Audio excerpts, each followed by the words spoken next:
Lisa G is here. She's got a little rundown for us from Howard 100 News. Come on in, Lisa, and say hi to everyone. Lisa takes shits at work. Ever since she got her new bra, she's dressing more provocatively. I just want to point that out to my radio audience. This is a new top? New top, showing more cleavage, showing... it's a new me. Showing your new assets. Good for you. What do you got for us? All right, the woman whose 40th birthday party Sal almost single-handedly destroyed is speaking out to Howard 100 News. Right. At Laura's party, Sal exposed his penis, ruined her birthday poster, and insulted her sister-in-law. He drew cum on her face. She says, quote, "It was very unexplainable behavior. Who thinks of this stuff? He's a 40-year-old man in an 8-year-old body. Believe it or not, I was actually curious to see what was in his pouch. I had never seen an uncircumcised penis before, and it was pretty scary." What was in his pouch? Nothing, but she just wanted to see it. A small cock. Because he claims when he was drunk he was playing What's in My Pouch in the back of a car. Right, I don't know So nice. what he put in this time. All I know is I was talking to Ralph yesterday, and he said, I called Sal after the show and said, the next time you go to a party, can I go? I really want to see some of these things. Yeah, it'd be fun to watch. It'd be fun to watch a guy self-destruct, yeah. I put coins in it. Oh, Coins in really? your pouch? Yeah. Has your wife spoken to... Like, how was your whole vacation? I mean, was it just horrible? I don't know. It is what it is, man. It's like being in traffic. You know, you just got to deal with it. Wow. That's nice. How was... has she said anything to you about your behavior at this party? Well, I went back to Laura's house last night and to apologize and follow up. See, she's actually, because she's such a big fan of yours, she was delighted that at least her birthday's being recognized. So I went over there, and she was happy about that. She wasn't pleased with what I did to the party. But your segment came on the radio, and Christine listened to it, and when you said to me, you know what, dude, you don't take your dick out at a party in front of your wife. You can't expect her to actually like you and love you for that. And I think subconsciously my wife just started saying yes to herself. I noticed her doing that. Right. And she never expresses that stuff to me. But you almost acted as her therapist yesterday, and I saw a different side of her. So. I made her realize what she felt about you. No, you made Sal You made me realize, yeah. Made you realize. She didn't get it. Yeah, she won't address these things to me for some reason. Why? I guess she gave up.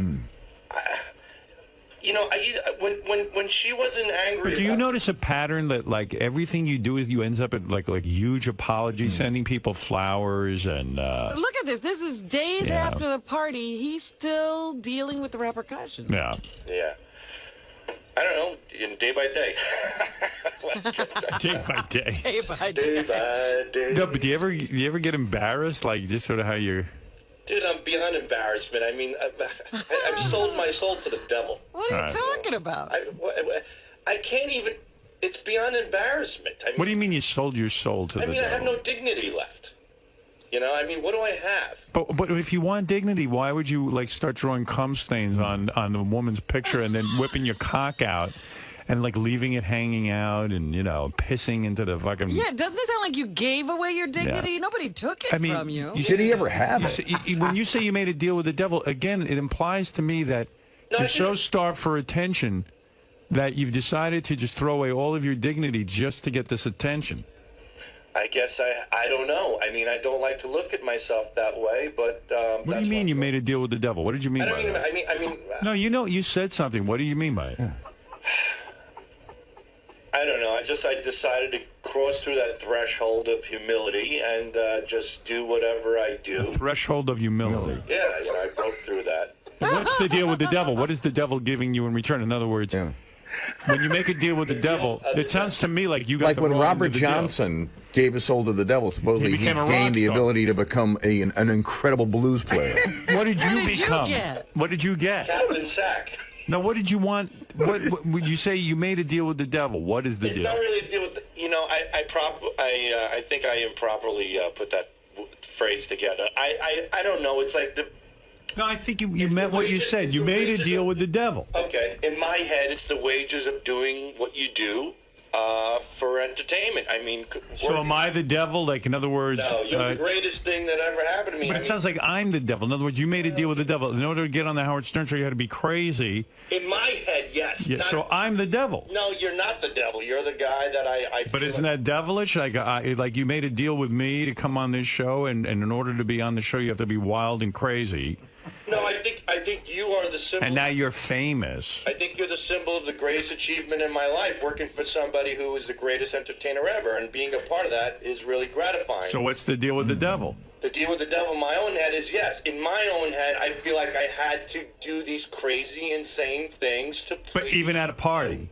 What? You have to please me even when you're at a private party. No, I don't think that's the case. I don't know what I did at a party, Howard. I just think I have some issues. But no, you whipped out your cock, you drew cum stains on a woman's face. Put coins in it? You put coins in your cock, but like you weren't even on the show. I get it if you're on the show. You're trying to be funny. Were you doing it for me at the party? Hoping you'd hear about it? No, actually, I didn't even want to discuss it at the on the show yesterday. I told Richard about it, and I knew that. Yeah, that's my point. So why are you doing it at a party? That has nothing to do with making a deal with the devil. I know. I don't know, Howard. There's a lot of things that I question myself about. But it is, it is what it is. What can I do? I'm trying the best that I can. I love when Sal explains himself because it's so great. It sounds crazy. I don't know. What's it? But you were kind of bragging about it on Lotus Nuts when you sent me that picture of your ass I thought it was funny. when you mooned. Your wife was kissing the birthday boy, and then you just pulled your pants down and showed your asshole. No chick digs that. I mean, your wife. I mean, you're trying to patch your marriage up together. Like Lisa, could you be married to a guy who always is the guy who moons and whips his cock out at parties? I'll be honest. No. No. But his friend Laura loves Sal. Yeah, but his wife doesn't. Right. And like Laura Beth said wouldn't to love me, him if she was married. I was telling Beth about it. She goes, I don't know if I could be married to a guy. She goes, who just like whips his cock out and is always drawing cum. He's always the guy who does that. I'm not always the guy that does that, but I did have a lot to drink that night, so. I never thought I'd say this sentence, but Sal, you're not making any sense. That's not fair.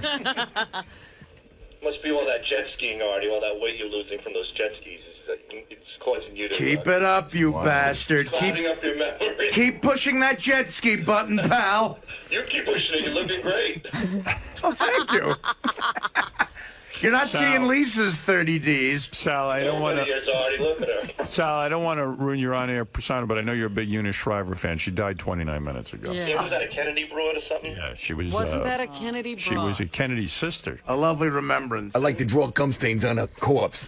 See, everybody's fucked up. Look at Kennedy, Howard. He was shagging Marilyn Monroe behind everybody's back. Everybody's got their own little things. I'm the only idiot that brings this to the forefront. That's the only difference. But he was showing his dick at the right time. To Marilyn Monroe. No one would fault you for doing that. Yeah, that was actually a normal thing. He was coming on his secretaries. That was okay. And Marilyn Monroe. Well, Sal, I love my wife dearly, and I question it every day. I say, is she quiet because she's just indifferent to me and I'm providing for the family, or does she see a different side of me and really love me? Yeah, but you're not providing for the family, though. Yeah, I am. what do you love about her? Everything. I think she's a great mom. She's a great person. She put up with a lot of my bullshit. And when was the last time you had sex with her? Did you have sex with her the entire week off? No. Not at all. When did the party happen? At the beginning of the vacation? Yeah, the party happened on the beginning of the vacation, and then at the end of the vacation, on the Saturday night, I said, come on, now it's time for you to have fun. I put it on her. That's when she said, get lost. And that said a lot, because here we are getting along, or at least I thought so, and then all of a sudden, get lost to me sounds like a lot of pent-up anger and frustration. You think? Yeah, that's mean, right. How would you feel? And I know this can never happen, but how would you feel out of all of a sudden Beth turns to you in bed and says, Sal. It wasn't all of a Sal, sudden. That's a heavy Sal, statement. you're retarded. No, I'm not. You sound retarded. You went to a party with your wife. You whip out your asshole. You whip out your cock. You play Guess What's in My Pouch in front of your wife. You draw cum stains on the birthday girl's picture. You do all this insult a stuff. woman. So then she's so fuming mad that you don't even pick up the signals. The reason you think she's not talking to you because she didn't care about any of that stuff. She's not talking to you because she thinks you're a fucking retard. And then on Saturday night, you ask her for sex, and she says, "Get lost." And you thought you were getting along with her all week. Get lost is getting over easy in that situation. I don't know. That's what I need to work on. That's why I'm going to therapy. Yeah, but the point is you miss every signal. You know, some you hit, some you miss. What can I tell you? You don't care. No, I do. I dearly care. I just don't know what to do. She's not that important to you, otherwise you wouldn't be carrying on. She's that important, Howard. I wouldn't be shelling out the cash I'm shelling out for the shrink if I didn't give a shit about her. Isn't the shrink for you, not for her? I thought it was more for her, you know, but she wouldn't come, so it ended up being for me. Right. Sal, you're like a drunk woman driving the wrong way down the Taconic. She's the only girl, Howard. I went to marriage counseling with her, and she's the only girl after the first session when we left. She said, I could have bought a pair of jeans with that money. Yeah, because it's a waste of time being in... Well, there you go, so... I mean, she's not going to change you. It's pretty impossible. What's going to change? What's going to change? Maybe you'll change in therapy a little bit. Like you'll know enough not to whip out your cock if you want to get laid. Yeah, but you see, well, my cock, I looked at it a little differently because I'm already on Howard TV. Yeah, but it's in front of her friends. You're being a buffoon. Howard doesn't act like Howard at a party. Yeah, I know to behave. Milton Berle didn't go to parties in a dress. You always hear people go, wow, Howard's so nice in real life. Yeah, because you know what? No one's paying me to be an asshole. He's being a phony in real life. Right. So I phony it up. You gotta learn. I'm like fucking sensitive when I'm off the air. I worry about people. I help the animals, everybody. You don't return Then I get on the air and I'm a scumbag. He hates animals. Right. I must be an animal. I eat animals. I figured it out. I'm an animal. Yeah, he's saving birds. He eats birds. Right. Can't get the furthest thing from an animal lover if I'm an animal, believe me.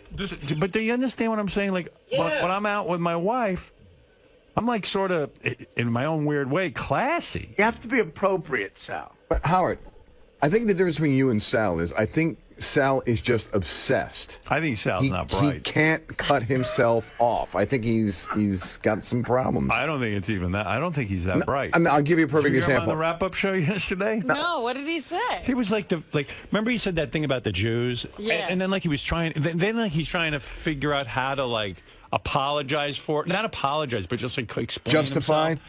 Yeah, here, wait, I'll play a little clip. Let me see if I can find it. I think it's on Gary page. I'm going to guess 2, yeah. The Gary anti-Semitic page, too. Yeah, here we go. Hanging out with you Jewish people, I've learned a lot. I've learned that you're very, they're smart about how they handle things. I go, you do your drugs just like the minorities. You do your racist material just like the minorities. You have a lot of hate and a lot of this and a lot of that. I go, but you guys really know how to carry on a nice, smiley, happy face in the public eye. But when you get in your backyard, hey, you might not be drinking Ripple. You know, you drink a little Manischewitz or something else, and you might not be smoking a joint out of a cigar. You're smoking it out of a fancy bong, and you might not be saying N-word jokes, but you're saying Schwarzer jokes. But you're doing it in a dignified way, contained in a situation where it's cool. You can't get much stupider than that. Wow. Well, Howard, you know what? Come out to Jericho and hang out at a few of these parties. Sal, when you say, no, you're not telling it like it is. You see, the reason you're not successful is because you're not telling it like it is. You're doing a stereotype. You're saying, the reason you all... It's like you they're people. so different from Howard, you. You sound so stupid. When I say the word you all or them people, I'm categorizing their race and religion. That's we know. That's what a racist does. And as it turns out, Jews are lawbreakers. I'm eliminating confusion. All Jews smoke weed out of they smoke out of bongs. out of I'm not bongs. saying all of them. I'm saying the ones that I know have a tendency All to right, party. okay. Have fun. What's the big So deal? that's what I'm saying. He's not. It's not that he. No, the thing is that He's stupid. Yeah, but he's stupid, but he's also got this obsession with being stupid all the time. But being stupid, being funny. how am I stupid? By observing something and addressing it. I'm not stupid. You miss it. You're missing the observation. I'm missing the fact that I shouldn't be saying the things that people know. That's what I think. You're not saying what other people think. Well, You're saying what you think. Are you saying what Daniel Carver thinks? No, I'm not Daniel. I'm not a hateful person. You know, comedians say what other people think. But you're thinking things nobody's thinking. Right. You're a trailblazer. No one can relate to you. You're like a Lewis and Clark of comedy. I'm trying to say, you're in your own world. A comedian is funny when you can relate to what they're saying. Right. It's hard Wait. to relate to you. Who was he talking for when he put the panties of that girl on his head or sniffed them? Come on. Stop. Seriously. Please, Who were you Fred, thinking what are you about? bringing up old stories. I'm sorry. You're like a white Fred. Oh, so but never forget. I have a question. Were you drunk on that day? No, I wasn't. But who were you thinking of when you were fondling a gay guy at your bachelor party? I don't know. I was so drunk. There you go. You just answered my question. But you're picking one thing that has nothing to do with the argument. Fred was in a blackout. No, the point is that I was drinking too when I did these crazy. But you weren't drinking. But you weren't drinking when you did the panties. You weren't No, drinking. I wasn't drinking. And you weren't drinking when you did the wrap-up show. Well, no, I wasn't. Were you? I thought it made perfect sense on the wrap-up. And you weren't drinking when you made the comments about where white girls shouldn't drink because then they have sex with black guys and have mud-colored babies. A very good point. And you know what? If they drink, look what happens. I took out my cock and painted over her face. Some girl woke up with a black kid coming out of her vagina. So Oh, what my does it tell you? Don't God. drink and do these things. Oh my! What? You know what? You'd be better off. He's You'd be better off getting. amazing. You'd be better off getting drunk and fondling a gay I'm guy. not saying. Well, Damn right. Wait a minute. Hold on, guys. At least I have my dignity. I'm not saying the fact that the baby was black is wrong. A black baby came out of a vagina. It's a specific detail that happened after the girl got drunk. But why is it so was bad? Chinese, if she got shagged by a Chinese person, I would say she got drunk and woke up with a Chinese. Why is it necessary to throw that detail in? Because All right, it's Sal. specific. Here's Sal. You guys can put a spin on anything. I love you and I appreciate everything you've done. Do what you want. Critique me, criticize it. It's all good. We don't Now have get back to work. I don't know what else to tell you because no matter what I say. I think when he goes, I have to get back to work. It's making phony phone calls in the other room with And Richard. irritating other I people. could cure cancer for children, and you guys would call me an asshole immediately. No, I tell you what. You That's not cure gonna happen. cancer- When have You done cure that, cancer for Sal? children. I guarantee you, I will not call you an ass. You know what? You Just cure like cancer. you Right, I don't know, Howard. I don't know. I don't know where to go with anything. I'm sorry. Anyway, here's Sal from the wrap. Yeah, but we don't have to spin I anything. just want to know what Sal has just- done that equates to curing cancer for I don't children. know, but here's Sal on the wrap-up show. Sal, you seem like a nice father and stuff, but you are the absolute reason why so many women hate men, man. You just You think so? Yeah, dude. And you find guys that are just as dumb as you, and you think it's okay, you know? Well, I don't want to find guys who are as dumb as me. I definitely want to improve myself, but I don't know about women hating men. I think women who hate men who are loud and boisterous and obnoxious all the time. Yeah, of course you do. Yeah, but I'm not that guy. Yeah, you are that guy. You're exactly that guy. No, I don't think so. You know, under certain situations, like when I have a lot in me to drink, in that case, yeah, I am that person. But, you know, I'm not like, there are guys like, you know, like those big muscle heads, those douchebags you see at gyms that just always have an attitude. the only difference I don't is have an you're not intimidating demeanor. You know what I mean? There's a big difference. But that's the only difference. Yeah. Anyway, Sal ran out. I don't know where. Wow, he's confused. You know, Actually, I was trying to help the guy. I know, but he's so confused in his Right. own mind. I really don't think he understands anything that you're saying. you know what it reminds me of? This is a true story. I had a friend whose uncle was a moron, you know, and he used to get drunk at parties, and he actually said this sentence. He said, "All I know is the Jews must have done something pretty bad to get Hitler that mad at them." and everyone was going, "What?" And he didn't know why people thought he was stupid. You know what? Anytime some guy starts a sentence with "All's I know," All I know is, he used to You say know that the all the rest is time. going to be worthless. All I know is. Anyway, Sal ran out of that little microphone. He ran Why? away from it, but I was in the middle of trying to tell him I think he could, you know, do all right with his wife if he just kind of behaved around her. You think that'd be enough, though? At this point, Start. At this point, it's a little rough. Uh-oh, Sal looks like he's about to cry. Sal, know, get in I here. know. Well, he thinks I don't like him. I like you. We all like you. Sal, No, you we crying? don't. and I Are you appreciate- crying? No, I'm not crying at all. Are you but about to cry? No, I got, you know what? That's why I have to step away a little earlier than I used to, because I can't, it just gets to be too much. All right, let me talk to And you. I'm taking what you're saying into consideration, and that's why I am doing these things. I am going to therapy. Sometimes it can get like a gangbang in here. I was just trying to tell you man to man. without everybody jumping in. Your marriage is a disaster. Your wife's cute. She's hot. I'm trying to tell you what you need to do in order to patch things up with this broad. I mean, she's the mother of your kids. Mm-hmm. You can't go to a party with her and be the asshole. That's all I'm telling you.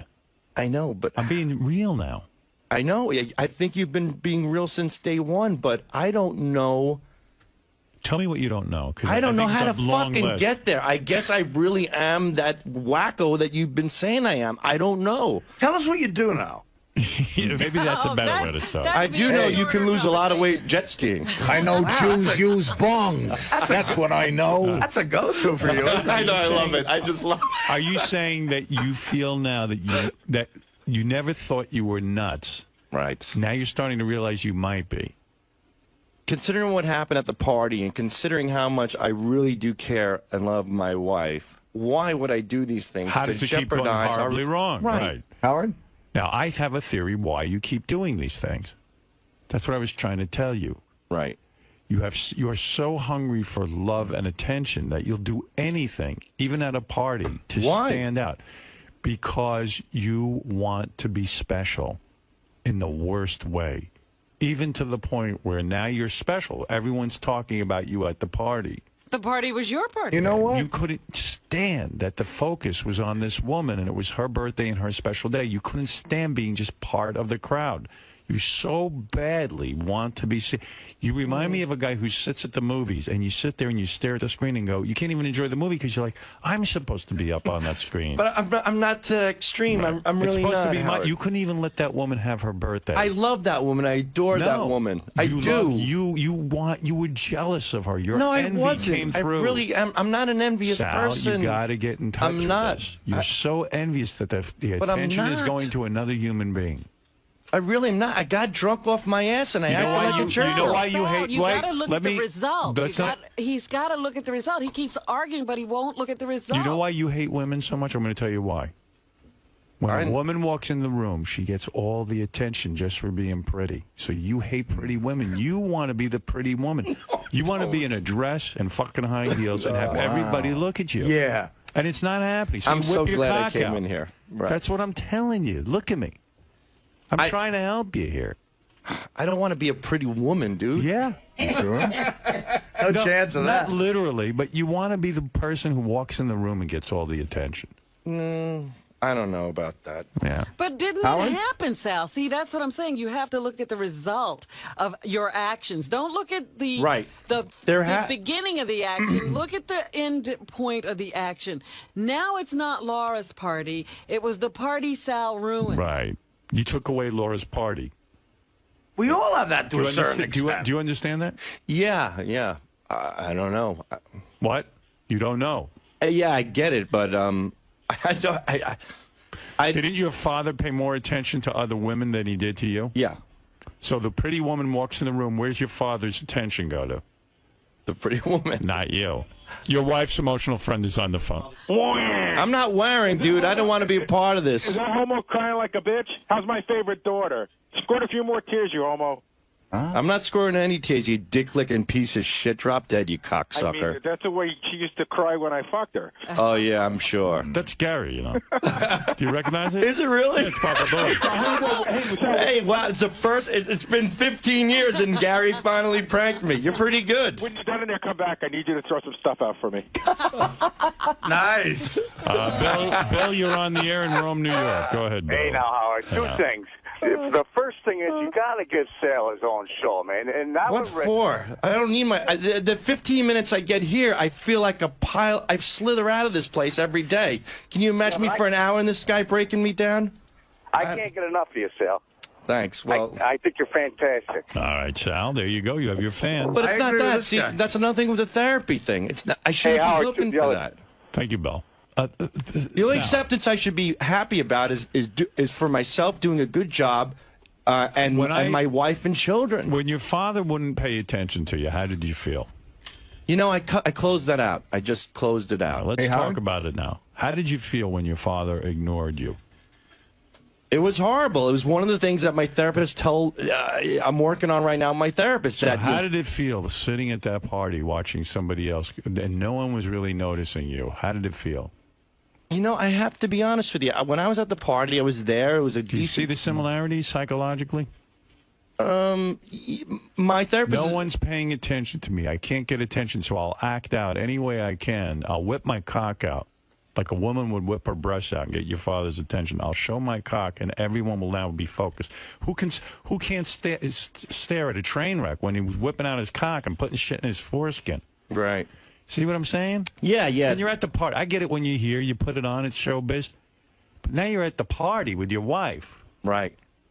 And she's just there as a person. You're there. Maybe you couldn't even stand that Christina's so spectacular looking that she's starting to get more attention than you. And now you even took away her attention. Maybe she walked in and guys were looking at her and you couldn't stand it. You want the guys to look at you too? I don't know. See, I got to tell you, when I'm at this party, it's not. Yeah, I do, but I'm not brewing at a party. I'm not envious. I'm just there, and you're not in touch with your. He's not aware of it. I'm not aware of it. Maybe I'm just bored. Next time you go to a party, not. No, you're not bored. You're bored because no one's looking at you. Listen to me. Okay. The next time you go to a party, I want you to feel what's going on inside of you before you act out. And if I felt that way, I wouldn't be at the party. I won't go to the party. And I want you to notice that you're very, very getting a lot of anxiety. Because no one's staring at you. No one's looking. Everyone's paying attention to Christine, and everyone's paying attention to the birthday girl. No one wants me. Oh. And then you realize how childish that is. And even the drinking is to deal with the anxiety. That's number one. He should stop the drinking. It's a baby bottle. Right. He took the bottle, and he cuddled with it. They should have put a blanket on him and put his thumb in his mouth. Before or after the dress? Dude, I'm not literally saying you want to be a woman. I'm saying you want the attention a woman gets. I don't know what I want. I have a beautiful wife. I have 3 kids. I just want my wife to... but you never grew up. Look at me. Yeah. Stop avoiding my gaze. I'm looking at you, not like your father who looked away from you. The train wreck you are. And called you Tony. Right. I'm looking at you. I'm telling you. Right. You got to start believing in yourself and that you're not a little baby who needs attention from his daddy. You got to be your own man now. You can go to a party and give the attention to other people. And what a relaxation and relief it is to go to a party and let other people have the attention. And you get to sit back and relax a little bit and enjoy yourself. Isn't that tremendous pressure to have to be the buffoon all the time to get the attention? I guess. Don't you feel like that was a lot of pressure in that night? Maybe, yeah. But look at all the things that happened after. You know, all of this stuff that you have to go through. Yeah, but it's exciting. But don't you? See, you keep getting drawn back into the excitement. You want to be Misha Barton. Right. Hey, Howard, I have one question for Sal. When you said your father ignored you, did he pay attention to you when you misbehaved? Yeah, that's what he does. He really goes to that de facto shit. So when I prank called my religion teacher, that you really beat the living shit out of him. So now your wife is turned into your father, who has to beat you up psychologically, and is used to that kind of love. Right. You think that's love? Interesting. See what I see, my goateed friend?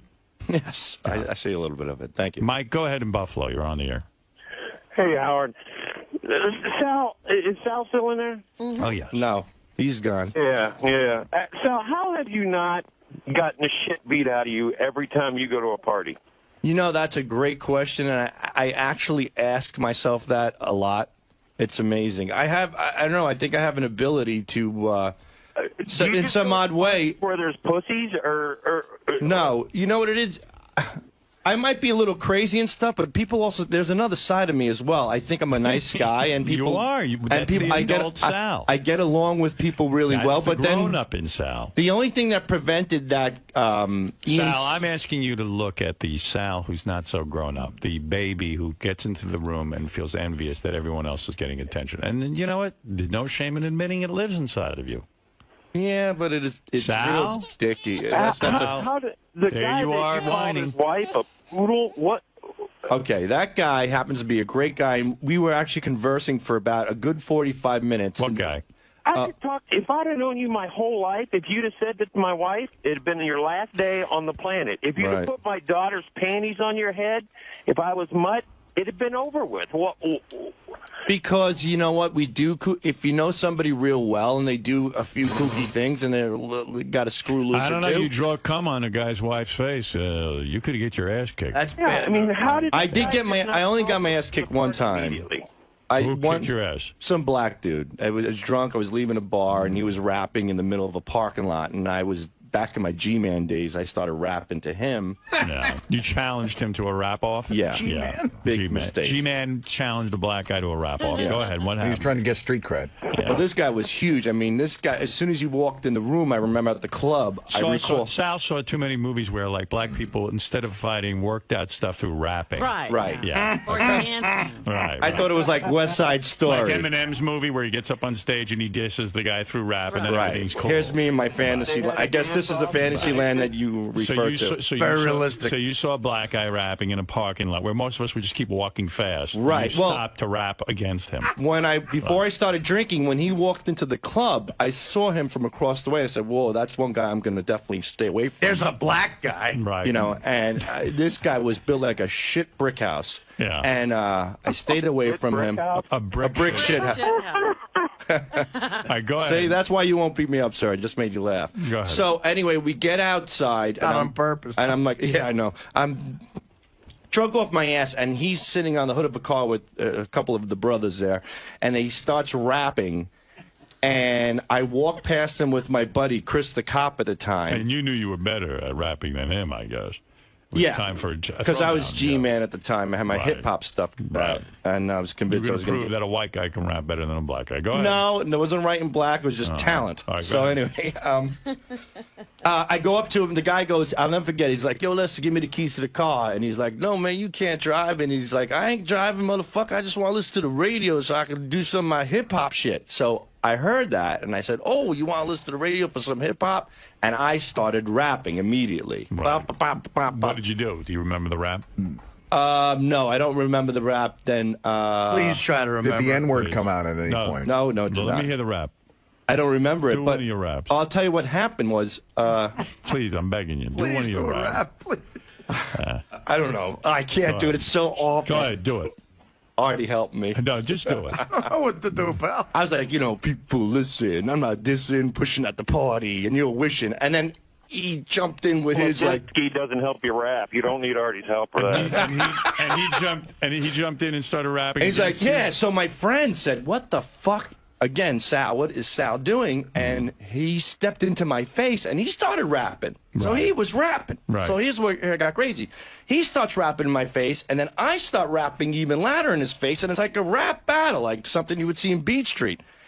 And I kept going, and all of a sudden I out-battled him in the hip-hop battle here. The rap. I won the rap battle. Nice. I swear on my children I won. Okay, fine. So he steps back, and all the brothers around him go, "Oh, shit, white boy took you out, motherfucker. You got fucking played." You know, and they said the N-word in, terms of endearment to each other. What did they say? Yo, nigga, that cracker just took you out, nigga. He took you down, motherfucker. This.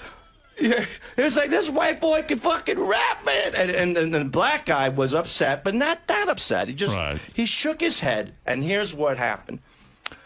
I had this rhyme where I said, he turns his head, he buries his head in his hands, and I'm standing there, and I feel glorified, like the lights are shining down from heaven, and I'm like, wow, I can't believe this. This is it.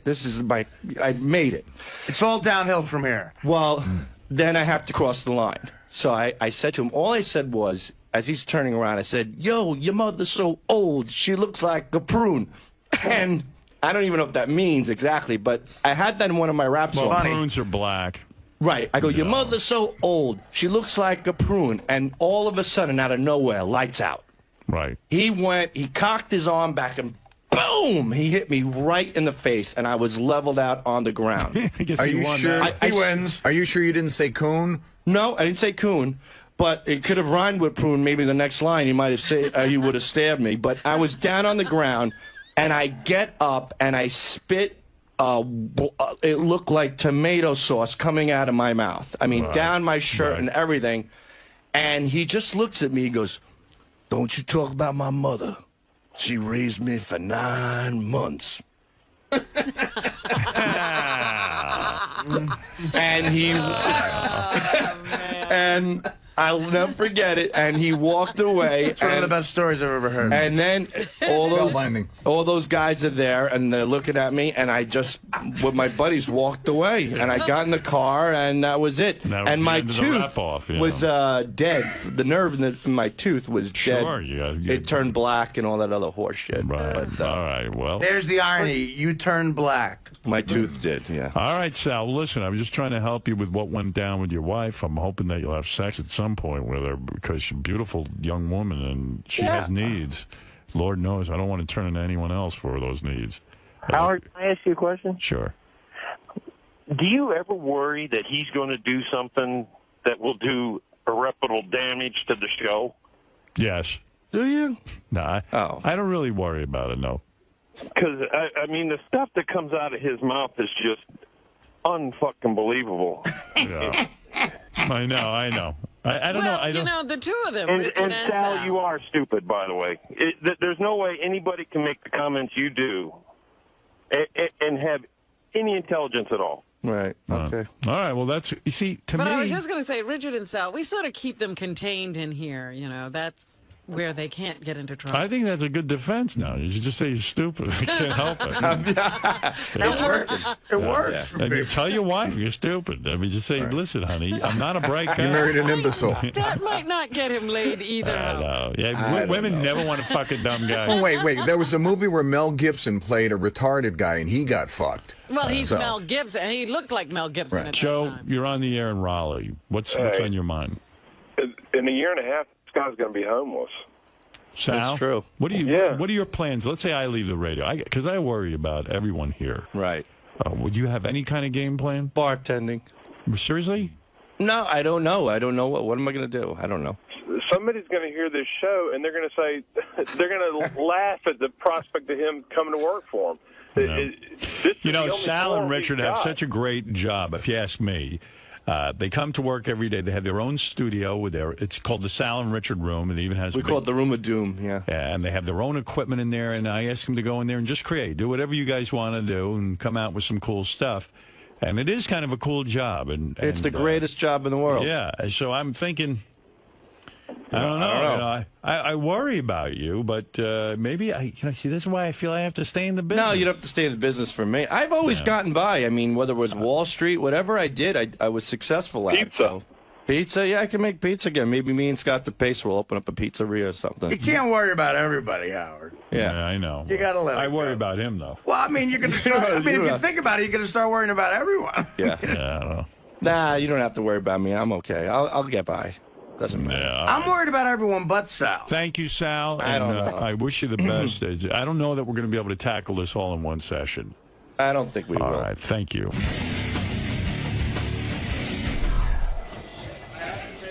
Sal, buddy. What? Are you going to heed their advice this time? Yeah, please. No, but do you see what they're starting to say about, your addiction to attention, or maybe... Look at the business we're in. Isn't it like an attention addictive business that we're in? God, great prank. But you know what they're saying, that you have to show some restraint when you're in regular society. Even Howard says he turns it off, every now and again. Yeah. When he's at a party or it's a situation where you have to behave more appropriately. Yeah, I don't know, I just have to shut off that little portion of my life, I have to eliminate it. Have you ever been in a situation where you got, shit drunk and, acted ridiculous? Absolutely. Yeah. But are you starting to see it's kind of like it's become a cycle with you? You even mentioned it in there. You took 4 steps forward with your wife, but then took 10 steps back when you drew semen on somebody. Yeah, that's the one thing I have to learn to. It's the one thing I have to learn to eliminate. I have to stop. I have to stop doing things like that. You can't go to parties and draw semen on people's faces and whip your penis out. You're just not going to get along with somebody who's normal and wants to raise a family. But in your mind, do you really think there is anything wrong with that? Because you always seem to think that you know, your comedy. It's meant as a joke, as a prank. It's not serious. Yeah, right, it is. That's in my mind. But afterwards, when the smoke clears, how can you justify what I did as a joke? It's beyond, you know, it's beyond a joke, right? So you're kind of disgusted with yourself right now. A little bit, yeah. Now, you also referred to your G-Man days. Yeah. Do you think maybe you could rap something to your wife or get it going and no, maybe get her back in the sack? There's a beautiful lady to my right. If I rap right now, I'd be even douchier in her eyes if that's possible. I cannot rap right now. All right, G-Man. I'm sorry. Well, best of luck, G-Man. Okay, thanks, buddy. I know it's late in the show, and I know it's more visual, but you need to see this. So, you know, Sal drew a load on that woman's face, the picture. So the guy sent us a picture. Sal's really more evil than I thought. You have to see this. Let me see the load. Well, it's all over. It's on the top. It's on the bottom. Oh, he's so angry. And then if you see, Howard, look, on the bottom it says, every man's load, in case you didn't know what it was. And then it's all over her forehead. Wow. And what does that say on top of her forehead? Guess what? Yeah. Yeah. Because his load. Look how angry he is. He's like, man. Look how angry. Where was that picture? Was that it was on a big poster board. And it was on display? Yeah, oh my God. You can see where everybody signed it, like, we love you, happy 40th birthday. Then he doesn't know why his wife is You know what? mad That looks like the kind of picture you'd find in the guy's apartment who went and shot up all those women in the health club. Yeah, and it's got the middle finger out, pointing at the drips from the load. In there for at least 5 more years, at least, or at least wanted to be. Question from Deborah C. Deborah asks, what is your favorite and your least favorite impression to perform? I love any rock impressions.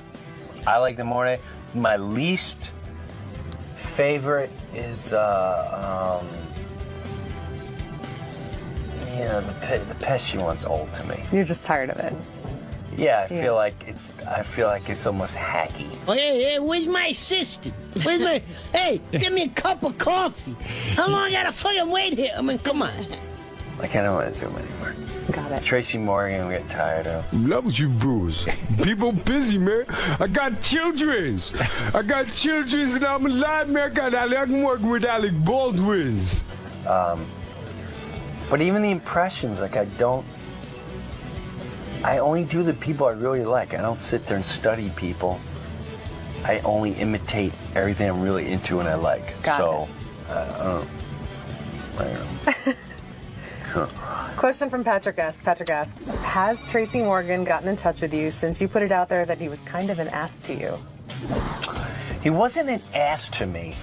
He just blew my show off 3 or 4 times in a row. Right. And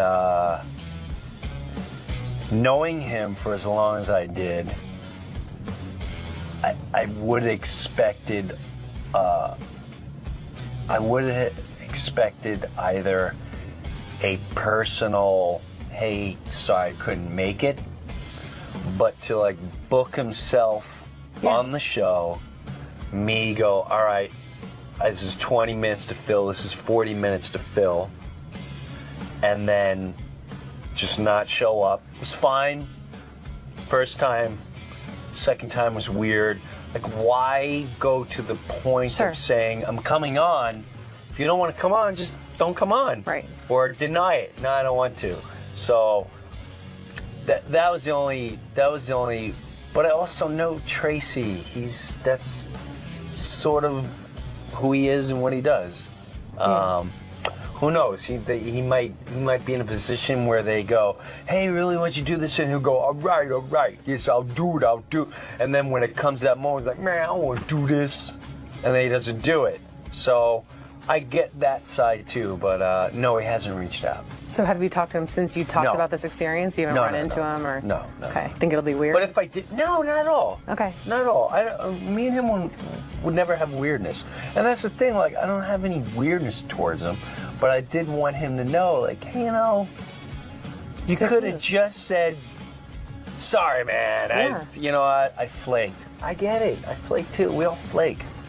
Don't book yourself and then just not show up multiple times. That's the only weird.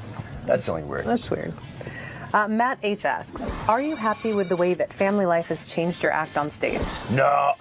Am I happy? Yes. Love it. Okay. I don't think I've been better my entire life or better career. I've never been better. Ever. This is the most confident I've been, the hardest I crush, the best material I've ever had, and it's just formulating into all these different avenues. This is the best ever. Thank God I have that family to push out there. And does it ever cross the line with your family? Or are they ever? No. They're cool with whatever you say? Yeah, they're fine. That's good. Question from Joseph M. Will there ever be a half-baked 2, please, with 100 E's? That'd have to be a Dave Chappelle. That's his baby. And if there was, I honestly think the only reason to do it would have to be because it makes sense to do it, not just because the fans want it or whatever. And I think as clever as Chappelle is, the best way to do that is when we're older, because then it's ridiculous. Because to this day, there's never been a movie where the older guys are the half-baked guys. So to me, it's funny. when we're all growing up and we have to come out of whatever environment. Like, to me, my character, I always thought it'd be hilarious. I grew up, I became a stockbroker or insurance or very successful white-collar guy, and now I'm coming back out of this world for whatever reason.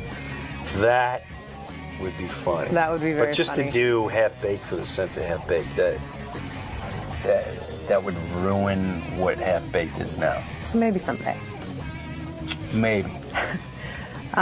Question from Dave C. Dave asks, tell us something about yourself that people would be surprised to know about you that you have not disclosed to Howard.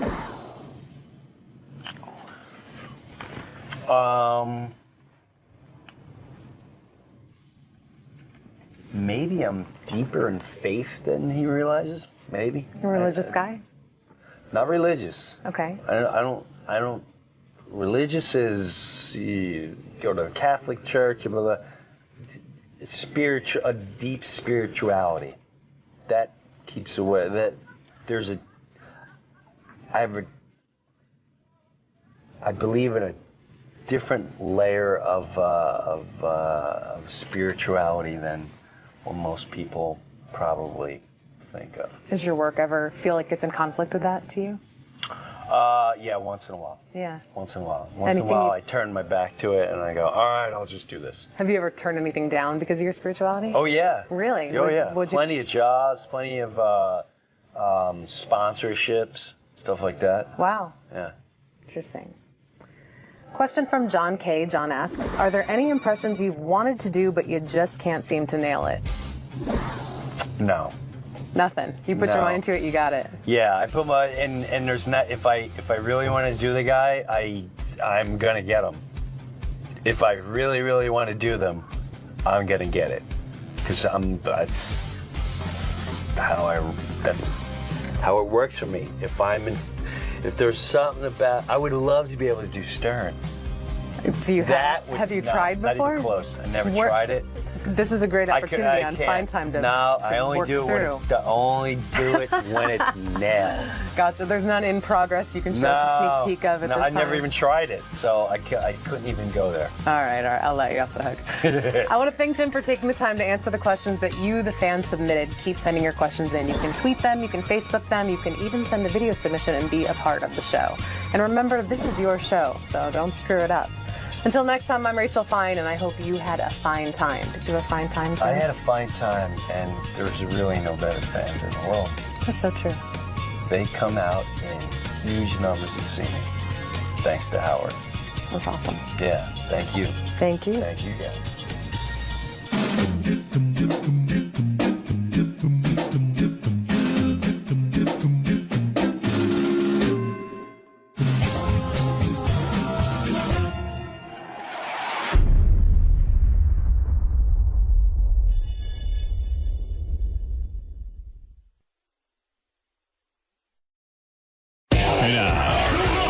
You don't even seem to understand the show.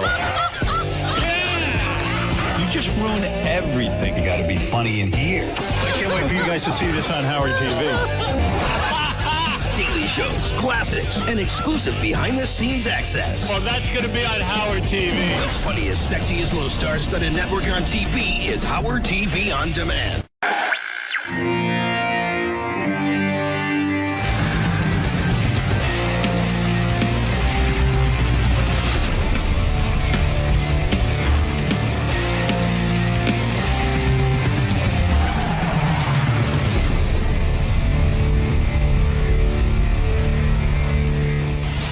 I'm 𝗦𝗵cie𝗄𝗿𝗱. I'm ESPN senior fantasy analyst. I'm also the author of a new book called Fantasy Life, and I'm here on the show to promote that, to talk about all the crazy stories from the world of fantasy football, including the Stern Show Fantasy League with Gary and John Hine, JD, Scott the Engineer, Will Murray, Jason Kaplan, Steve Brandano, the whole gang is in this fantasy league. So I'm going to talk about that and just all the craziness that happens in that league. So I'm super psyched. I've been a Howard Stern fan for over 20 years. Somewhere in my closet is a VHS copy of Butt Bongo Fiesta. I go that far back. Wow. So I'm a massive fan. I'm a huge Stern fan. And so this is like a real bucket list moment. This is like a dream come true to be on the Howard Stern Show. Now, given your superfan status, you know Howard's not much of an athlete nor a sports fan. Right. So you have a difficult challenge of making this relatable for him. See, I don't think I do, because that's the genius of Howard. It doesn't matter what person walks in that studio. He finds something interesting out of the person. He finds something relatable. So I'm not really worried about that because he's such a master interviewer. But I will say that one of the focuses of the stories and the book is that it's all about people. I wrote it specifically so that if you don't play fantasy football, you still enjoy it. So there you go. Yeah. So I'm super excited about it. Hope it goes well. And, you know, listen, I don't think there's anything bad. It's all downhill from here after being on the show with the king of all media. All right, we'll see you in the studio, Matt. Thanks, man. Thanks a lot. I can't wait to talk about fantasy football with these guys. I hear horrible stories around our office. This is a guy who's considered the expert on fantasy football, 𝗦𝗵cie𝗄𝗿𝗱. And Gary explained to me he's the expert on fantasy football because he's on ESPN or something? Yeah. Hey, Matthew, but how you doing, man? Good to see you. So you play fantasy football with these guys on my show? I do indeed. I think it is an honor, by the way, to sit here in front of you. Yeah, and you also are considered the why? Okay, explain to me first of all, for anybody in the audience who isn't a man like me, right? What is fantasy football? Fantasy football is a game, okay? So you choose real-life athletes. Right. And how well those players do statistically in their real-life NFL games or what have you is how well they do for your team. So if you drafted Tom Brady, right? And Tom Brady throws 3 touchdown passes on Sunday. You get credit. You get your team has now 3 touchdowns. I see. So if you drafted Tom Brady and I drafted Peyton Manning, for example, right? Right. So and Peyton Manning throws 2 touchdowns on Sunday, and we're playing each other. Yeah, but you're beating me 3 touchdowns to 2. But I don't understand how it works. In other words, if Tom Brady though throws the pass and somebody runs for a touchdown, what about if you have the guy what if I have the guy who runs for the touchdown? You get points for that as well. Oh, you do? And if you have both of them, what's that called? Right. Yeah, it's a double dagger. The double dagger. The double dagger. You get double points. Having the guy that throws and the guy that receives. So what is the skill here that I have to put together a team of all the great players? Now, what if one of my players gets injured? That sucks. Right, so that's it. Well, no, it's not that it. You go to what's called the waiver wire and you replace the player. Oh, you can replace someone who's been injured. You don't draft every player in the NFL. You draft kind of what's basically the stars. So you draft quarterbacks, running backs, wide receivers, tight ends. Why are you an expert on this? I mean, why are you considered an expert on fantasy football? Do you win in our league all the time? I actually have never won the league. I've only been in the league 2 years. Right. I finished last to John Hine in the very first year. The first year I played, so why I are lost you in an the expert? finals. Well, I think I'm an expert because I'm on ESPN. I've been playing for almost 30 years. and I've been doing this. I've been doing it professionally since 1999. I actually don't even like the term expert. Does it require any skill? This game? Yeah, of course it does. And you win money. How much money can you? Well, how much money? Thank you, Robin. Hello, Queen. Yeah. How much money can you win in our league? Our league is $100 a guy, and we're thinking about upping that. It's 10 guys, so you win like $600 because you divvy up for second and third. But in our league, and what Matthew will explain to you, it's really not about the money. Right. It's about bragging rights. Yeah, you want to win. Like JD won one year. You would have thought that, he banged a supermodel. And JD Look at how it changed his life. Yeah, look how great he's doing. And how much time does the average guy who plays fantasy football put in a week? How much time a week does he need to put in order to be good at this? He only needs to be good at it. You got to put in a lot. Like we did a study at ESPN, and the average sports fan watches about 6 hours of ESPN a week in terms of whether it's downloading an app or the magazine or ESPN Radio or ESPN.com, one of our many platforms, right? The average fantasy player engages 18 hours a week. Wow. 3 times as much, almost one full day a week. The people who play fantasy are really into it. It's big business, right? Huge business. What's the economics of this thing? I don't get it. Who's making money off of it? Well, ESPN makes money off of it.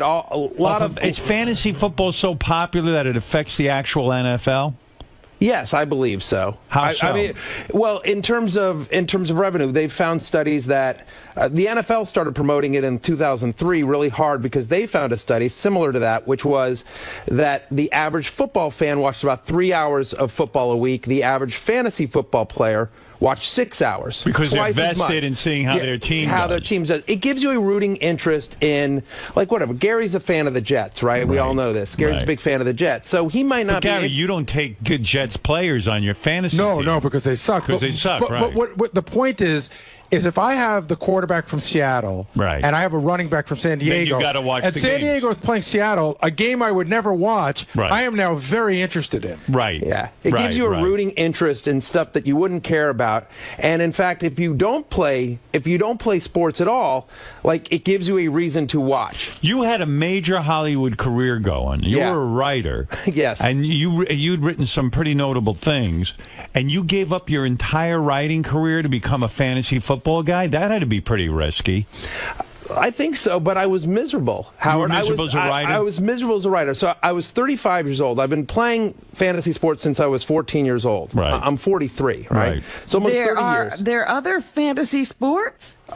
Robin, there are things, if you can keep score if at there it. are bronies, there's got to be fantasy sports for everything. Exactly. If you can find a way to keep score at it, there is a way to play a fantasy version of it. There's fantasy sumo wrestling, which is huge in Japan. Do you play that? I've never played fantasy sumo wrestling. Right. But, I do, with a bunch of my Hollywood friends, I do a fantasy summer movie league. We pick movies in the summer, and which movies make the most money is how well our fantasy. So interesting how America is consumed with how things do as opposed to the actual art. Right. You know what I mean? Yeah, it's really fascinating. You could do there's Fantasy Bachelor, Howard. You would love that. Really? Oh yeah, Fantasy sure. Bachelor. Fantasy Bachelor, Fantasy American Idol.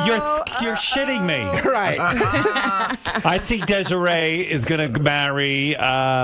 You're kidding me. I could totally. I could bet on the Bachelor. We could do Fantasy America's Got Talent. Absolutely. Wow. You'd pick the guys and say you'd pick contestants and see how far they go and when they get eliminated, and you get points for how far they go in I'd the be good at that. I was 4 for 4 last week. There you go. Exactly. See. Yeah.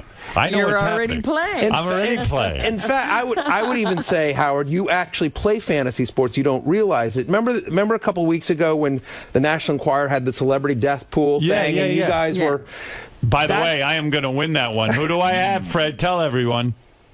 I don't know. You don't know who I have? Gary, go ahead. Is it Randy Travis? That's right. And I've got the Queen. I bet you Randy Travis dies before the Queen. Who do I have? Robin, you had somebody. I don't even remember. Well, I had OJ. Right. So does Robin have Regis? Do you have Regis? I don't know. See, and that's fantasy sports. You guys are all competing. You pick something, right? So at least now, I didn't go into a war room for that. Right, well, true. But you've now got a rooting interest in Randy Travis's health, which you never would have cared about before. I'm calling the hospital daily. Robin does have Regis. Oh, she has Regis? Right. Yeah. Nobody for me to call. But, so that's fantasy sports. It's the exact same thing. Yes, but maybe I do like this. I'm telling you, you would love it because it would get you into sports. So are you making a living now just strictly off fantasy sports? I make a nice living, yeah. You make a good living? Yeah. I mean, how do you make a good living? ESPN doesn't pay jack shit, do they? Yeah, they do. I mean, what do you make over there? I don't make Howard Stern money, but I do well. I do well. Are you a millionaire? Yes. You are? Yes. Look at this. You weren't a millionaire when you left writing. He might have been. I was close. I was close. But didn't you write Crocodile Dundee 2? 3.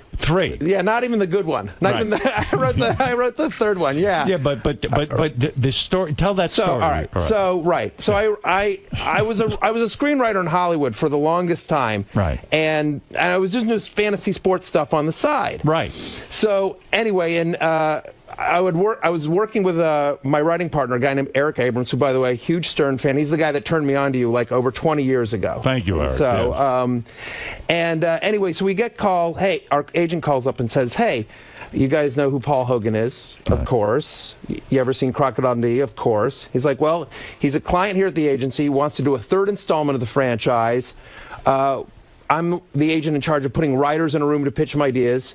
You guys want me to throw you on the list?" Right. And we're like, "Yeah, let's meet Paul Hogan. That'll be a funny story." Yeah, I'm like, cool, yeah, whatever. We're not. He's like, "But we've never written a movie before, you know." And he's just like, "You won't get the job. It doesn't matter, but it'll be good practice because we wanted to get into movies."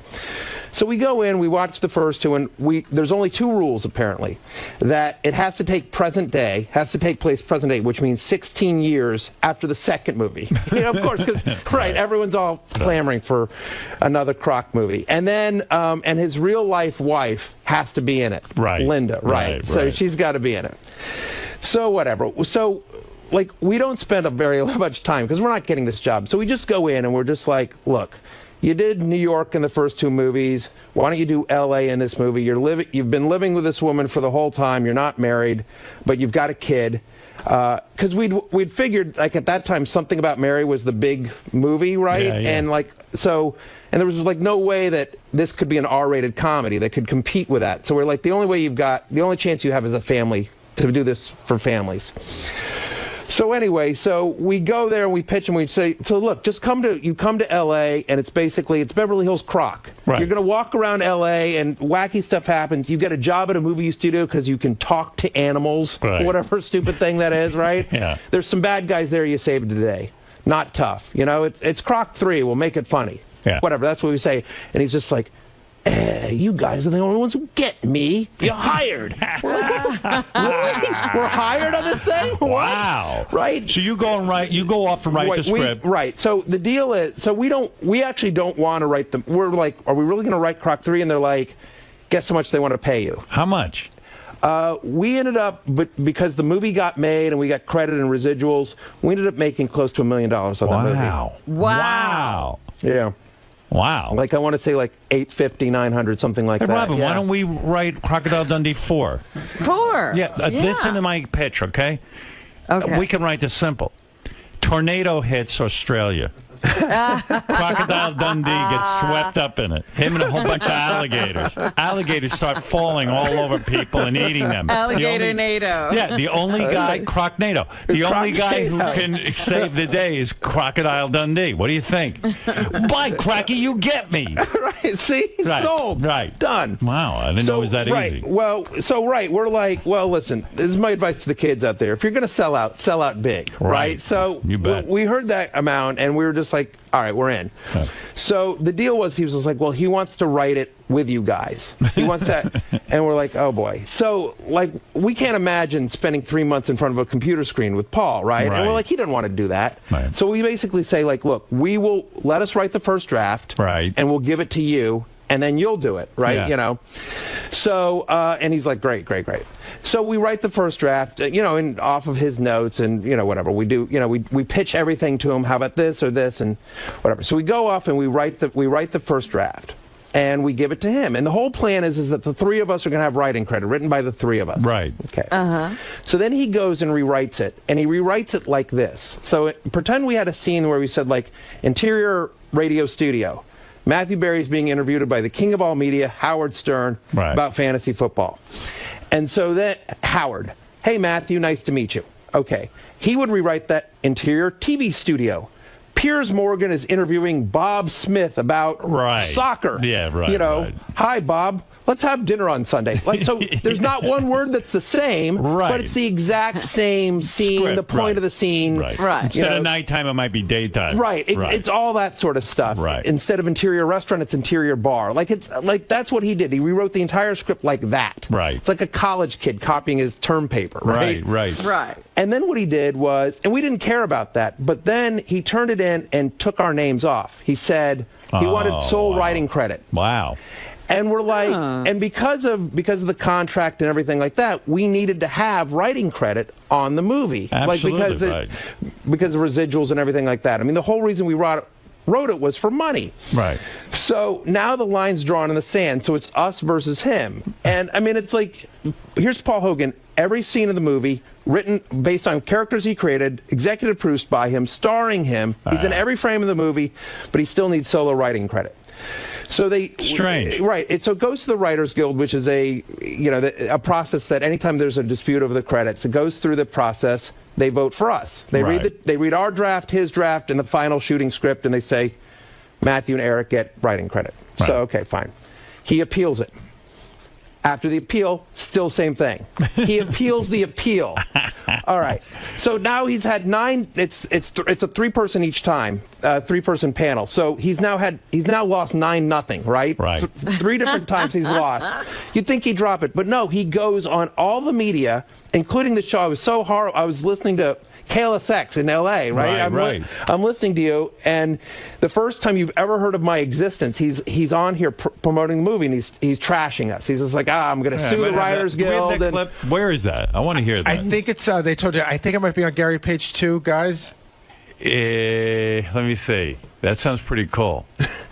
Yeah. I was horrified. I don't even remember him doing this show. Yeah, me neither. Right. I kind of remember him doing the show. It was so long ago. You wrote this one yourself? No, I'm not credited with writing it, but I did. Yeah. You did. You wrote it. Yeah. You gave Why are you somebody not else the credited? credit? I wrote the screenplay. The WGA wouldn't let me have a credit because I'm the producer. Really? Yeah. So who's credited as a writer? That doesn't make sense. It's true. It doesn't make sense. Well, the reason the reason that rule is that if you are a producer on the movie, so that you can't just force your name on the movie, you have to prove that you have written it. So there's a standard. I believe it's 50%. 50% of the screenplay has to be new. Well, let me just, if you're a producer. There's 12 seconds left on this clip. Let me just see if there's anything else interesting. The 2 guys that wrote the plot with me. I see. Yeah, but it's not their fault. It's the WGA. Never heard of them before. They're about to go on strike, and I'm a dirty foreigner and a producer. Do you own this film as well? Yeah. You do? Yeah.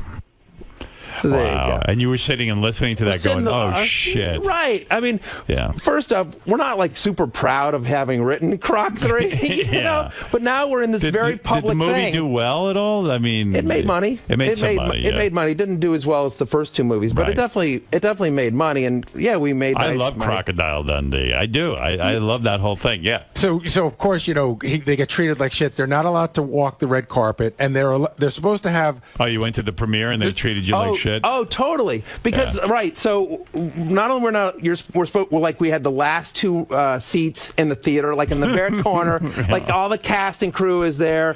Our names are only in the one place Paramount was contractually obligated to put it there. Yeah, I mean, and normally you go to a premiere, all the stars get tables.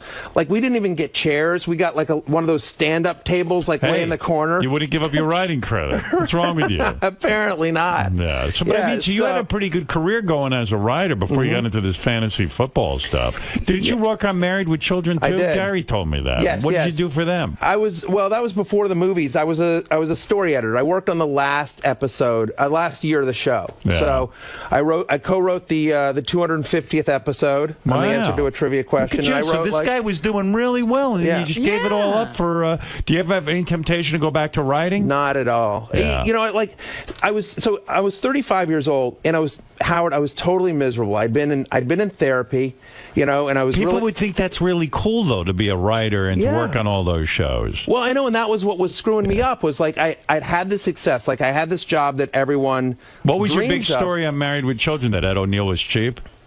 Yeah. What did he do? What did he buy everybody for a gift? So yeah, basically, well, he was totally cheap. Like, so you remember, like at that time, this is 1995, and everything, economy's doing real well, right? Right, yeah. So we'd heard like on other shows, like Seinfeld had bought like his entire staff for Christmas, like the camera guys and the crew guys, like he'd bought them all like really nice Schwinn bikes, like $250 bikes, and and Drew Carey had like bought like VCRs for everyone, like you know. So here we are, we're in the 12th year of the show, and the guys that created Married with Children, Moy and Levitt, were really generous. So guys that had been on the show from year one had been there for 12 years. Right. So here, the entire cast gets together and they give as a Christmas gift in year 12. A beach towel, a Married with Children beach towel, like and not even like a nice big thick beach towel, but like you don't appreciate that, right? Like some like sort of super thin. Here's a nice beach towel, right? Wow. Like a $12 beach towel, and it wasn't even like like on Seinfeld. Like I think like Jerry gave a gift, and then like the other three like but like when you go to the beach, you're really dry, right? Because you have a towel. Yeah, it's absorbent. It's a Married with Children beach towel. Like and then there was another one where. I wasn't here for this, but it was passed down by a number of people. So, like, after, like, the season 8 or something like that, Ed, who played Al Bundy, Ed says to the entire casting, to all the camera guys, hey, guys, good season, nice work, let's go to lunch. Right. You know, like on the last day. So they go out to lunch and whatever. So all the grips and key grips and everything are out there. And so the waitress brings the check to Ed. And he picks it up and he's just like, all right, who had the tuna fish? No. He I swear to God. He made them all go Dutch. No. It's like the $200 check. He invited him. That's great. Wow. Wow. Oh, yeah. No wonder you wanted to go into fantasy football. Oh, yeah. All right, so explain something to me. You get out of fantasy football, you get a job. And how do you get a job with ESPN being a fantasy football expert? Well, basically how the version is that in 1999 there was a website that was advertising for writers, right? Yeah. And I basically wrote and I said, like, look, hey, I'm a professional writer living out here in Hollywood, but fantasy sports is my life. I love it. Wow. Can I try out? Can I do something on the side for free? They wrote me back and they said, we looked you up on IMDb. Married with Children is our favorite show of all time. Right. You're hired. Wow. So that was in 1999.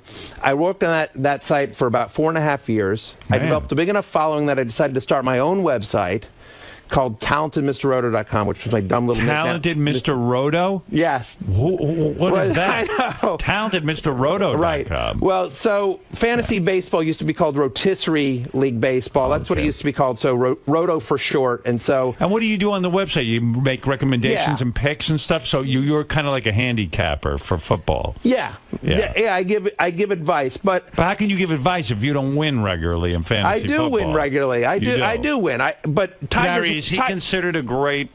Now, first of all, he's in our league. How many leagues are you in? I'm like in 10 leagues. Yeah. Who put you in our league? How long ago did you join our league? Can I tell you how we got in our league? Yeah. We decided when we started the league we were going to put one celebrity in the league. Okay. So our original celebrity was Jerry O'Connell. Yeah. Now all the guys hated Jerry in the league. We love Jerry. You do. We hate him in the league. Yeah. Why do you hate him in the league? There were two things that were going on. The first is, in the draft, which he would do via phone, he would only draft New York Giants and Dallas Cowboys. Why does that annoy you? Because it's not taking it seriously. I see. It's not taking it seriously. That's not how you win. But the other thing is, after Monday Night Football's over, 9 o'clock on Tuesday morning is when the wire opens. And so everybody puts their trades in. You can't, there's an order to go. and you can't. One trade can't be made till another one is made. There's a hierarchy. You all rely on And it. Jerry we couldn't find him for like 2 days.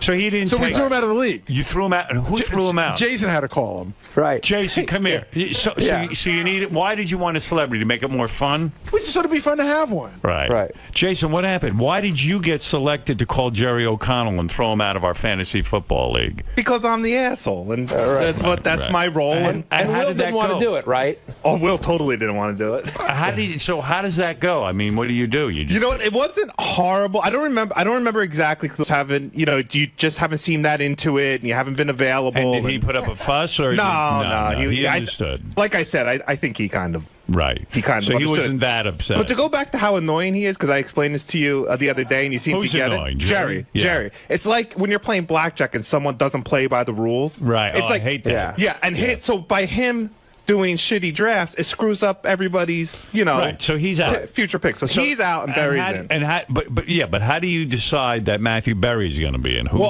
I have a pretty good personal relationship with Matthew, and I knew he's a fan of the show, and I knew he wanted in, so he was my first, I'm like, hey, let's put Why Matthew does Will hate Matthew? I hear all this.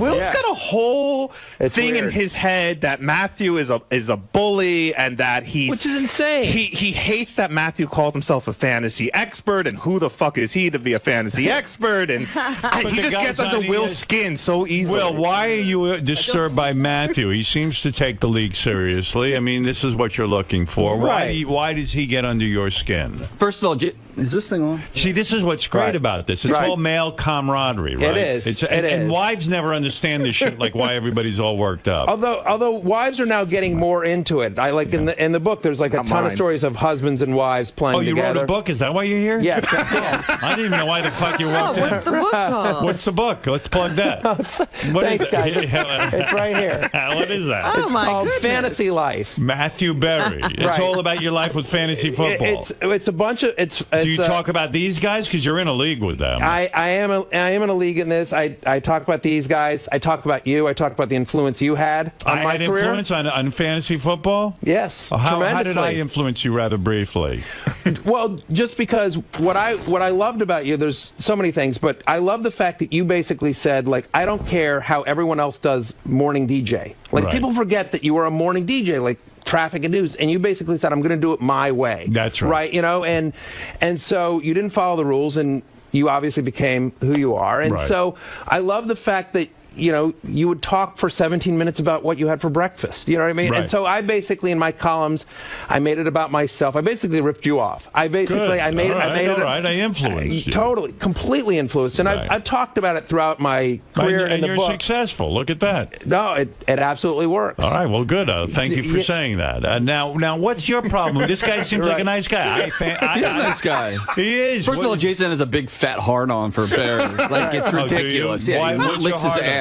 Oh, really? No, I like Matt Berry. I don't know what to tell you. I like him as a person. I like him as a fantasy guy. Right. Jason's like one of those women that knew nothing about fantasy sports, and then he started following Barry, and that's his messiah. He listens to everything that Barry says now. Right. Have you ever won the league? I have won the league. Oh, look at you. Now ask Will how many times he's won the league. Has it? How many times have you won? There's a lot of luck involved in fantasy. Okay. Have you there won? is. But, Will, the way you're talking sounds like you want Jerry O'Connell back in the league. No, Barry's all right. He's just a pain in the ass. Right. So he irks you. Why is he a pain in the ass? Because he comes in, he's new to the league, and he immediately wants to make league changes. And what kind of changes? There was something lots of rules bothered him because they affected him personally. Right. What were the rules? I don't know what happened last year, but there was a rule discussion, right? There's waiver issues. And I know that Will was pulling his hair out of his head. Right. And it's the reason why Will has been our commissioner.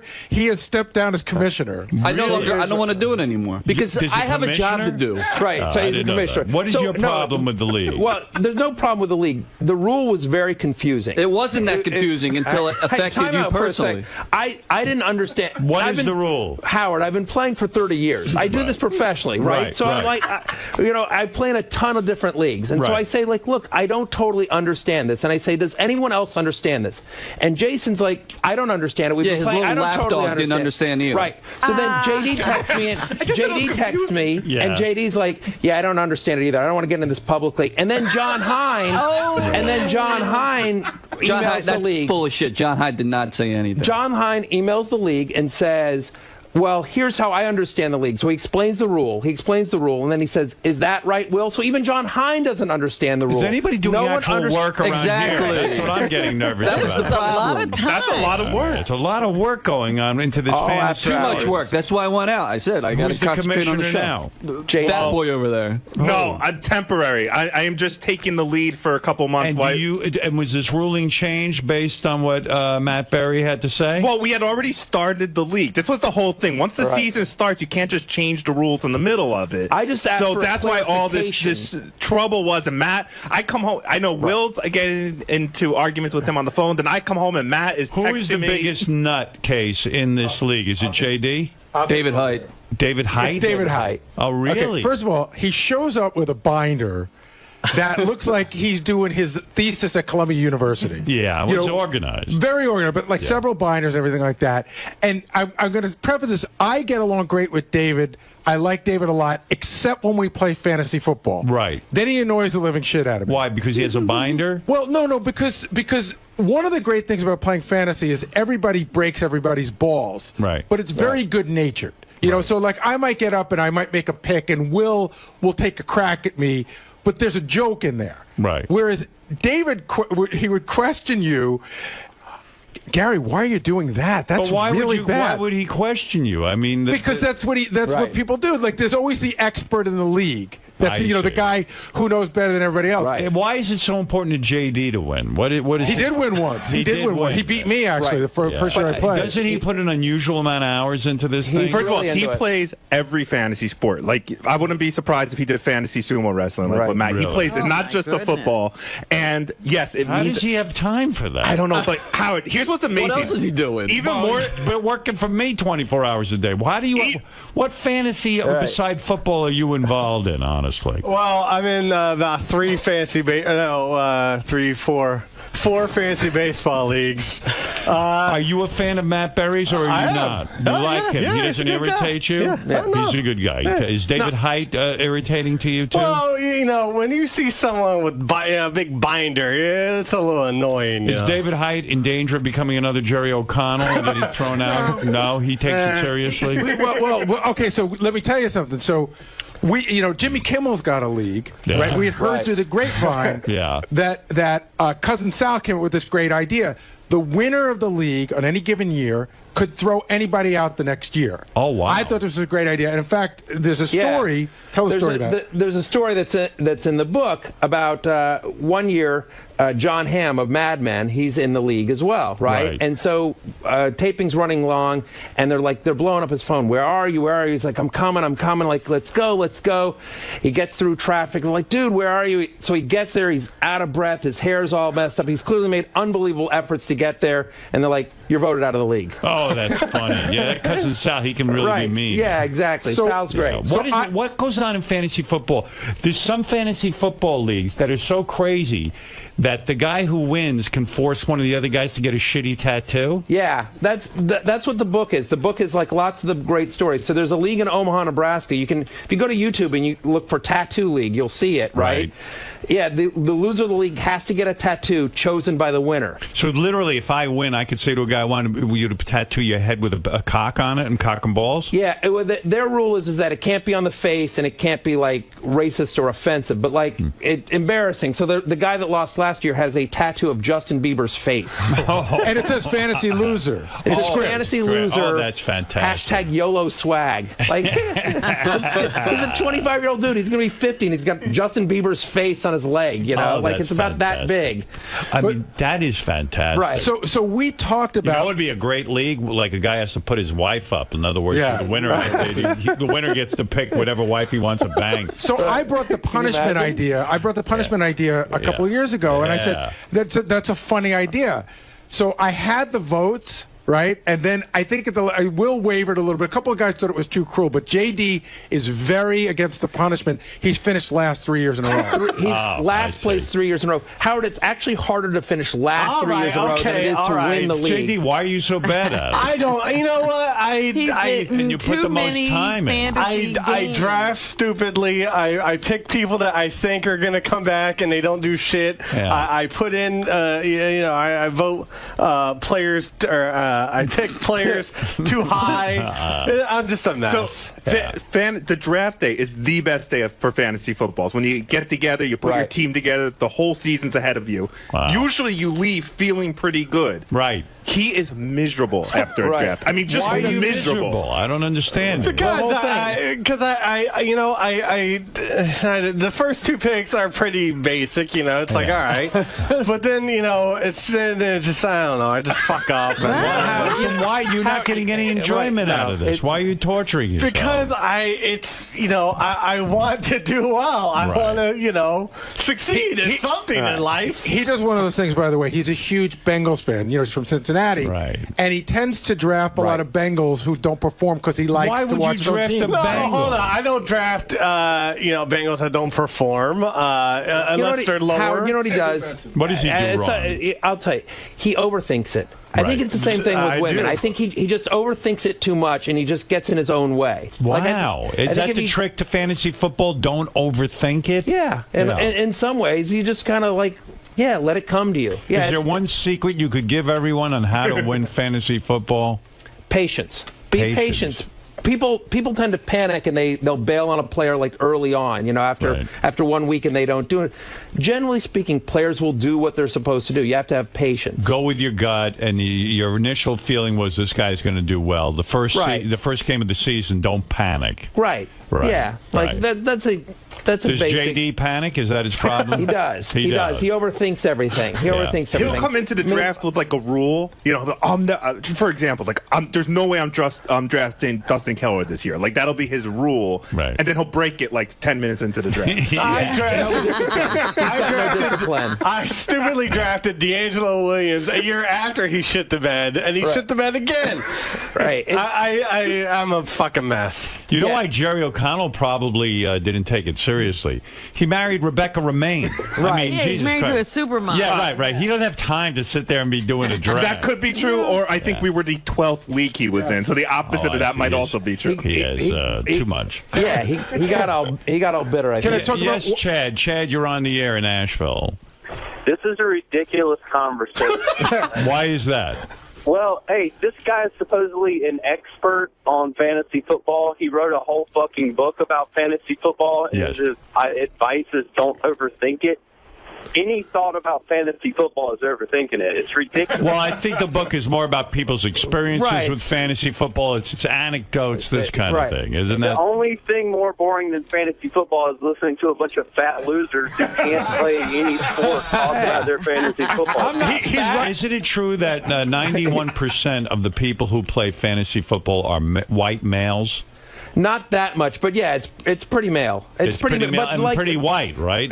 Fairly white. Is that because black people are busy playing football and white guys are busy watching? Yeah, white guys can't play, so they're just having fantasy. We haven't really done that study. We got to figure that out. Dial down on that. Very few black fantasy football leagues. Is that true? Yeah. No, that's not true. But no, can I just talk about one more controversy that's going on in the league this year? Because we might as well have it out right now. Go ahead. So we're a 10-person league. That's a pretty good size. That's your regular size. Okay. So there's been talk about expanding to a 12-person league, mostly because JD has enlisted a porn star that he's madly in love with to play, but she doesn't really know how to play. But he told me yesterday she's been studying. She's studying. But it's not, I don't want to bring someone in. You're going to bring a girl in just because you're trying to fuck her? I'd rather, no. Well, I don't think I'd fuck her, but... chances are these other guys will fuck listen, her. I'd rather look at her than David Height on draft day, all right? you know what? Sorry. Yeah, but you want people to take it seriously. Right. I know. You know what? That too. Bring her in to put the stickers on the board then if you want. If you want to look at her on draft day, we can get models to come in and do it. It was just an idea, guys. He wants an excuse. It's not just an idea because he's already spoken to her and he's got her working on studying to be in the league. No, she was doing that before. It's just like, Gary, just leave me alone, will you? But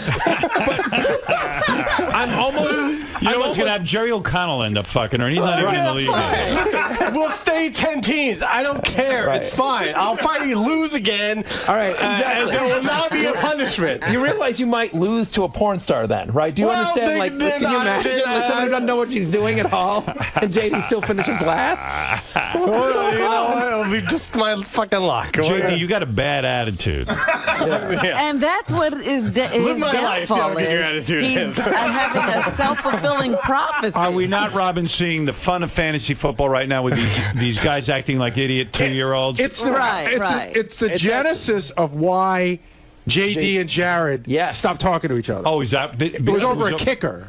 Oh, you guys were fighting over... No, listen, he accused me of... the kicker was a whole other thing or something. He accused you of what? I picked up someone off a waiver wire, and he started accusing me of how I'm not doing work. I'm worried about fantasy football. Right. And then then I got pissed off because I don't like my work ethic questioned, and that's how that started. Oh, that's how it started. Yeah. But still, the JD Jared fight on the Stern Show started because of fantasy football. Fantasy football, yeah. Well, it's a fascinating topic, isn't it? It really is. What? There's one other thing that Jason just brought up. When we do, the draft is the most fun day of the year. There's a lot of hope, and everybody brings. By the way, you're all fired if you show up at that draft. Everybody brings their best ball breaking and all that stuff. Yeah. But there's one guy that does suck the life out of the room, and that's Scott Sale. Scott's involved in the league. He's funny because here's what he does. He gets up. His papers are all over the place. He's shuffling through papers, and he gets up and he slowly walks to the board and cracks a joke that nobody laughs at. Right. And then he picks a guy who broke his leg 2 days ago. And his players always get injured or don't succeed like they should. So he's shitty at that, too. Right. Well, he puts the black cloud curse on them. Yeah, he drafted Matthew Stafford last year, who had come off an amazing season, and then last year, of course, just had a terrible season. So you're saying when Scott drafts somebody they actually do poorly. Correct. They have a bad day. That's not true. That's not true. You did draft Matthew Stafford last year, well, right? He had a bad year, but the other guys I drafted had good years. I mean, listen, I've never come in last. I finished in the top 6 and made the playoffs every year. Okay. I think I missed one. I came in second one year. I'm doing pretty good. It's not like I mean, JD can't find his way out of a paper bag. That's the great thing about it, Howard. So in other words, you've beaten JD. Yeah, but I don't do that much work for it, though. I come in with a bunch of papers and I just start picking. That's why I pick injured players because I got to work here. Right. I don't waste. Oh, please, Scott. That's the worst thing ever. Not true. Why don't you ask Scott how much work he puts into his fantasy baseball league? You think he was a real commissioner of the MLB? Well, it's all rather depressing to me. I mean, guys, stop wasting your time with this shit and get back to work. The book is called, all right? But now, why do all you guys think that Matthew Berry's wife is too hot for him? Because she's a 10. She's really pretty. She's a 10? Yeah, she's really pretty. Matthew, how'd you get this stunning-looking woman? I met her. You met her? I met her. She was impressed with your fantasy football? No, she doesn't. No, she was not. She was not impressed. You should ask Your wife her. is here with you? Yes, she is. Let me take a look at her to see if she's too hot for you. I'll pass judgment. She is, by the way. If she's too hot, is there a punishment? Yeah. Yeah, you're going to have to divorce. Will you be willing to put her up for the league? So you guys. Oh, whoa. Holy mackerel. That's your wife? This is my wife. Oh, this is my wife. She is too hot. You're way too hot for him. What? Don't you think you're too hot for him? No. You don't? There you go, honey. Thank you. Do you like the fantasy football thing? No. You do not. It bothers you as a wife, and you don't understand it. I don't understand it. It takes up a lot of time. He's obsessed. But it's paying the bills. It's paying the bills. Yeah, and he's come happier. on. And he's happier. I'm so very much happier. And the season is 18 weeks, so mentally I'm prepared that once football season starts, there's an end. There's a light at the end of the tunnel. Let me ask you a question, and everybody wants to know this. It's probably on everyone's mind right now. Would you rather be with Jerry O'Connell For a husband, or Matthew as your husband? I don't know who Jerry is. You don't know who Jerry is? Oh my goodness, that's an insult. Trust me, you'd rather be with Jerry. You know, but we did. She played fantasy last year. We did a league with our kids and like their friends and their parents and everything like that. You love it. It's your life. Absolutely, I love it. You would love it, Howard. And if you can't beat him, join him. Right. So I did try it. How did you do? Did you win? I was in the middle. I'm competitive, so I started getting like upset. You started watching the players and studying and all of that. I wanted to win. It's only got to be good for the NFL. It gets more people interested in football. The people that play fantasy watch more NFL games, buy more jerseys, more tickets, like that. I mean, it's $1 billion industry. Oh, they're Howard. just really stupid, is what you're saying. Howard, here's the weird part. The players, a lot of NFL players play, and then they tweet about other players who had a shitty day. Oh, wow. Like another running back will say, "Hey, man, you fucked up my league this week." Oh, that's interesting. Just to give you an idea, Howard, 13% of all Americans played fantasy sports last year. To give you a comparison, 8% of all Americans played golf. Yes. Now, how much is the most expensive league you're in? The most expensive league I'm in, I got invited this year to a $10,000 team league. I've heard of a Wall Street league where it's $100,000 to get in. A buy-in. A buy-in of $100,000. So the winner could win $1 million. Correct. Oh, my God. How much can you win in the $10,000 league? Well, there's 12 teams, so 120. 120? Yeah. Wow. Right, yeah. So, but that one you must be taking very seriously. Yes, but the truth But do you play different players in different leagues? You have to, because sometimes other people get your favorite player. And the truth is, Howard, I don't play for money. Like, I don't, like, ESPN pays my salary. I'm thrilled with that. Like, I play because it's fun. Like, I'm, like as we're talking with the Stern Show. If there was no money involved, would you still play? Absolutely. You would? Absolutely, because it's about the pride and the trash talk, and it's about getting guys tattoos. Like, there's a story in the book about there's a league in the Bronx where they make the loser dress up as a lion, right? And they all chase him with paintball guns. Oh, jeez. Right. I mean, so it's leagues like that. Are there any penalties in any of the leagues that you're in presently? No. But I'm trying to get the guys in here to do one because I think that would be funny. And do it on the air or whatever. Like, JD doesn't. JD's the only one that doesn't want to do it because he comes in last. Right. Exactly. Right. But we should outvote him. We should outvote him 9-1. Well, I got to tell you, I had no idea any of this was going on. I'll be honest with you. Right. When Gary suggested you come in here and explain it to me, I said, and he started to tell me what was going on, I got very upset. I didn't like it. Well, they don't do it during the show, Howard. And I would love it. It would be my dream if you would try this. If you and Beth played together, I know Beth. I'm not playing, and it drives me crazy that a lot of the guys who play fantasy football around here were not the same guys who stayed home during the hurricane. So there you go. All right, listen. Matthew Berry's book is Fantasy Life. It's in stores now. You can get it if you want to read about. It sounds like a fascinating book. It's a bestseller. It made the bestseller list. Personally, Howard. I'd rather see a well. picture of your wife in a bikini, but that's my. You wear bikinis, right? Mm-hmm. Do you ever photograph yourself and put it up on Twitter? Sometimes. Sometimes you do. No. Well, I'll follow On you. What is your Facebook. On Facebook? I'll friend you. What is your handle?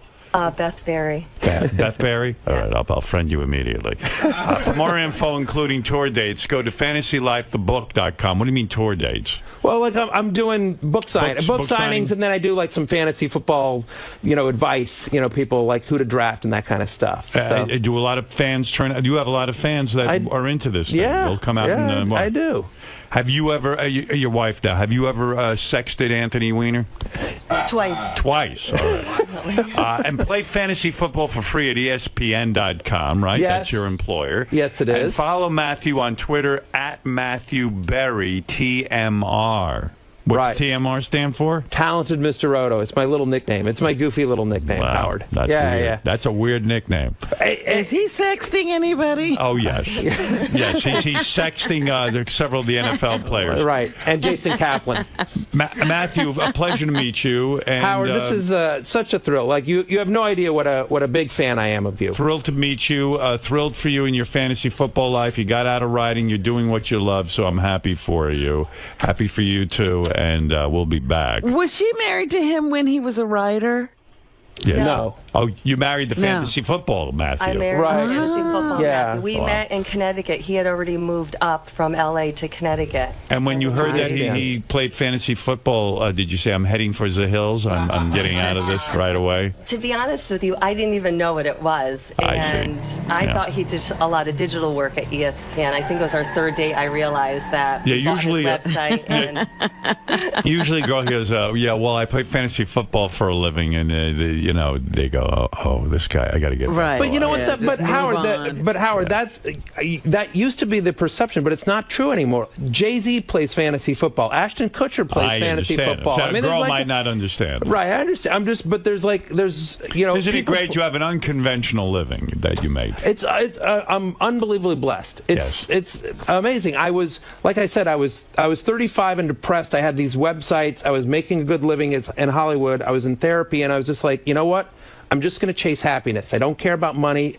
I gave up show business and just... That's a very good lesson in life. Chase happiness.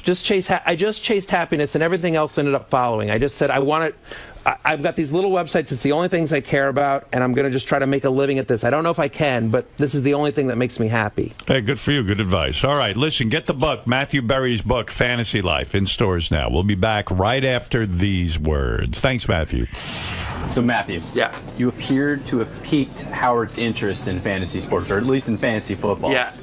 So mission accomplished. I think so. Look, I think there are a lot of people that thought Howard Stern would never utter the words fantasy football. So the fact that we did a whole segment on fantasy and that he was sort of interested, I think, that was great. Will Murray, venting some of his frustration with you. Did you have any idea that this was coming down the pike? Well, I knew Will was going to get angry at me because, that's what Will does. Will gets angry. Yes, he's wrong, you know what I mean? All I did was basically say, like, hey, can you explain this rule to me? And he got all bent out of shape. You questioned his leadership, but in a valid way from your perspective. From my perspective, yeah. I didn't understand the rule. And then there were other people in the league who were like, yeah, I don't understand the rule either. I don't understand the rule either. No one understood the rule except for Will. So, I don't know. We eventually changed the rule, and everything's happy now, so. That sort of speaks to the fact that you were right. I think so. I think it does. We changed the rule, and now everyone understands it, so. This rule aside, what are some of your criticisms of Will Murray as commissioner, being a guy who's been in so many leagues and understands the world? That's my only criticism, because I think Will did a real good job, as commissioner. So, yeah, I think he was organized and did a good job, was fair. Just got a little crazy. And as long as I have you here right now, what's your feelings on Ray Rice? Because I want to pick your brain. I like Ray Rice's here. I have him as a top 5 guy. I think the concerns of Bernard Pierce are overstated. Okay. You know what I mean? And you look at his usage once Jim Caldwell took over calling the plays. It's fine. In addition to that, losing Dennis Pitta, they're going to have to do something more in terms of sort of the middle of the field. And, Rice is such a good pass catcher. I think Rice top 5 back, no question. So you don't think losing Bolden in the passing attack, the Super Bowl, hangover, none of that? No. Thank you. I appreciate that. No worries. All right. Good luck with your new book, Matt. Thank you, man. Yes. You finally got a chance to out Matthew Berry as the know-it-all that you found him to be over the past couple of seasons. Mm-hmm. Conversely, do you see anything valuable about his advice and his columns, or is this guy all smoke and mirrors? No, listen, he's a good writer. There's no doubt that he's a good writer, and I think that's what separated him from other fantasy experts. But at the end of the day, what makes him a fantasy expert more than you and I? We watch the games. We know that, there's a certain criteria, recipe to this. Somebody has a good offensive line, and they're going to have a good running back usually, and there's no kind of consequences to what he says. He can give any advice. I think last year he said Michael Vick should be the number 1 pick in every draft. Michael Vick was awful last year, right? Right. So, like, okay, who cares about that? He can just say whatever he wants. There's not, I can give advice to anybody. It doesn't matter if it's shitty or not. I mean, it's based on an event that hasn't happened yet. But to go out there and say that, I have all the answers, and then there's no kind of, like I said, consequence to being wrong. It's just like he comes back on ESPN the next week. It's fine. But again, that's aside the point. I just felt like he came in the league. He was a bit of a bully. He was upset about some of the way the waiver worked, so he wanted to blow the entire thing up and start again. And I just didn't have time for that. I'm busy with work. I got kids at home, the whole thing. So someone else can deal with it. I don't want to deal with it anymore. Who is that someone else going to be? Jason. So Jason's going to take Hippo over. boy over there. Tell anyone for a long time. The talented Mr. Hippo? The talented Mr. Hippo. The untalented Hippo. First of all, I don't want to brag, but I did play. I was on the my high school freshman football team. So of all the guys in the league, it's a good possibility I might have the most actual hands-on football experience. Wow, I did not. I mean, I don't know what JD's high school football experience was. I think getting beat up by the football team. Not sure what Will's was. I don't think he played fan. I think he was too busy dying of cancer in the hospital somewhere. He has male cheerleader written all over him. Yeah, totally. Steve, perfect build for it. You played in high school? Freshman football, starting wide receiver. All right. Well, there you go. So Steve gets it. Steve knows. He's been through Hell Week. He understands. Yeah, When discussing this controversial league over the last few years, there's been, lots of fights. You want to see me get in a 3-point stance? I'll get in a 3-point stance. Yes, all I do. All right. This is what everybody wants. Get out of a 3-point stance. Well, I didn't say that. We're going to cut, and it's going to be a dissolve of me going sit on thing. That's fine. It's this. Feet a push, shoulder length apart, knees.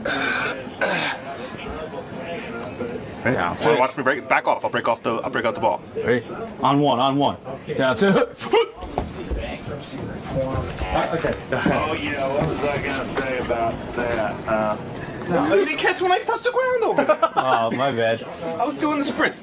Anyway, I was trying to get the reaction. Anyway, yes. What were you saying? I'm sorry. Trying to call your reaction. So this league has been the source of lots of stress and great stories over the years. Do you think having Matthew here, introducing him to Howard, sort of getting it all out on the table will be almost cathartic for this league, will help you move forward? No, it'll make it worse because now everybody knows what we've been arguing about behind closed doors. I think it's going to make everyone more hyper aware of what we're doing. But that's, to me, I mean, as a ball buster, that's what fantasy football is for me. I love draft day, love busting balls. I love busting balls. I'm sorry, I'm still out of breath now. If you want to take a knee for the rest of this interview, that's It was totally 1997 the last time I played football. Take a knee. I love, to me, I mean, obviously winning is great and the season sucks halfway through if your team sucks and you're not going anywhere. But it's the back and forth. It's the bullshitting. And that's why the work league is the most fun because most of us are here in the office together. So, like, we come and I could be yelling down the hall like, yo, JD, your team sucked this week, It's just fun. It's fun stuff.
Robin, as you know, and as the world knows, It's no secret that your birthday is August 8th.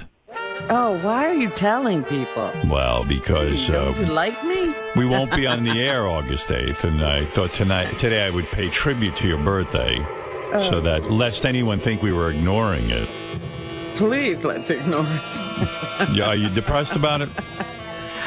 I don't think about it until, like, you make a big deal out of it, and then I have to say, what age am I? First of all, there is the screen that says, Happy Birthday, Robin. With Alan, can I make a point? Yeah. Robin, I don't want to be a pain in the ass, but you thought about it a lot the year that he didn't celebrate it enough. No. Oh, here we go. We've talked about this privately, and it wasn't that at all. She didn't like the way I celebrated her birthday. Not that I didn't celebrate it enough.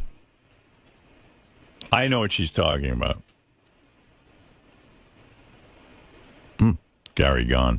That's because Gary's getting into his outfit for your birthday. What is he doing? Well, we put together a tribute. The first exciting thing is Gary's going to play trumpet, but in a sombrero. The amazing thing about Gary, there he is. He's got a Mexican sombrero. Gary doesn't look like a white guy. We even went out on the street and we asked people. We showed a picture of Gary and we said, "What ethnicity do you think this guy is?" I think one guy thought he was white. All right, Robin, let's get on with it. It's time to celebrate your birthday. We have a couple of tributes and things and people to talk to from your past. Oh. And it's time to celebrate. Gary will kick it off with, this is a new version of Robin's theme with Gary playing trumpet live. Here we go. Did he practice?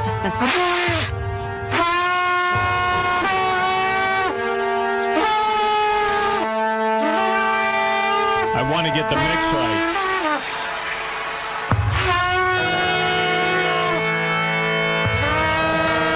Gary is in sombrero and poncho for Robin's birthday. You've only gotten worse at that. You were better the first day. I was going to say, now his playing is just making noise. Yeah. I practiced the other day. The trumpet player from Train was up here. Yeah. So he showed me the notes. Yeah. After about 5 or 6 times blowing. Here, let me start it again and try and do your best. But I run out of, I don't know if I get any sound anymore. Try, right? 1, 2, 3, I'm here. It's a bed.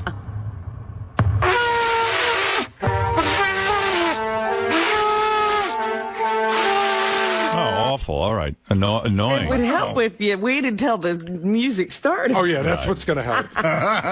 With those lips, you should be the greatest trumpet player ever. You would think. Yeah. You would. No notes, huh? For Robin's birthday. Oh, there they go. His giant lips are exhausted. All right. Very nice. How about Garnado instead of Sharknado? Gary-nado, where Gary has his trumpet and he lands on you and plays that in your house. All right, Robin, here is a couple of birthday messages put together for you on your sort of birthday.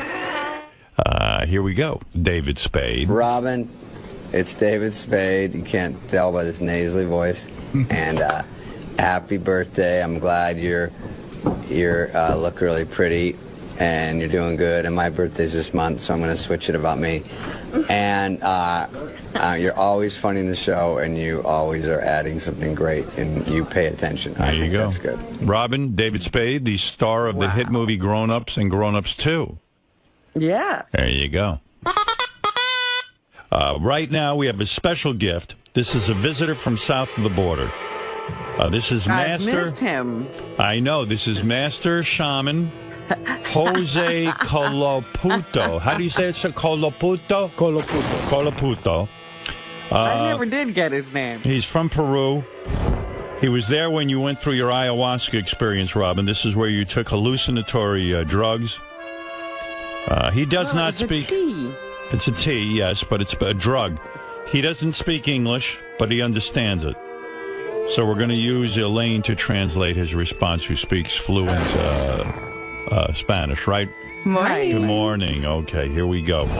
All right. So, Jose, what do you remember from meeting Robin and giving her ayahuasca? Yo me recuerdo que ella quería una visión profunda. I remember that she wanted a profound vision. Ella quería ser una persona mejor. She wanted to be a better person. Y quería el sacramento de ayahuasca. And she wanted the sacrament of the ayahuasca. All right, now how much did this cost? $1,200. $1,200. Really? Yeah. Pero ella quería como descuento. And so she wanted a discount. Oh, I see. I better have gotten one. All right, so she drank the ayahuasca, am I correct? Sí, yes. Sí. Okay. And then what happened? Le dimos un cubito de plástico. We gave her a plastic bucket. Eso fue para que ella vomitaba. It was so that she would vomit. Cuando ella vomitaba, eso la ayuda de sacar todas esas cosas malas de adentro.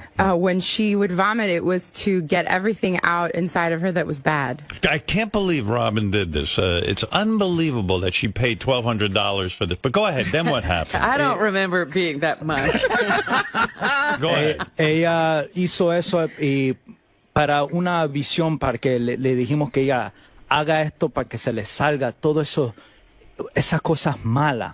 We told her to do this so that she could get everything out and have a profound vision. I see. So she puked it out. Sí, le dijimos que ella vomite todo. Total. Sí, que Puke it all out. Puke it all que out. no lo deje adentro. Don't leave anything inside. Right. Porque si ella se quería curar, ella tenía que dejarlo todo salir. Because if she really wanted to be healed, she'd have to get it all out. Oh, good for you. Now, and then the hallucinations start. What was the first thing you noticed when she started to hallucinate? Ella estaba diciendo cosas extrañas. She was saying very strange things. Oh. Ella dijo una ham hand. Oh, Manos de jamón. Ham hands? Manos de jamón.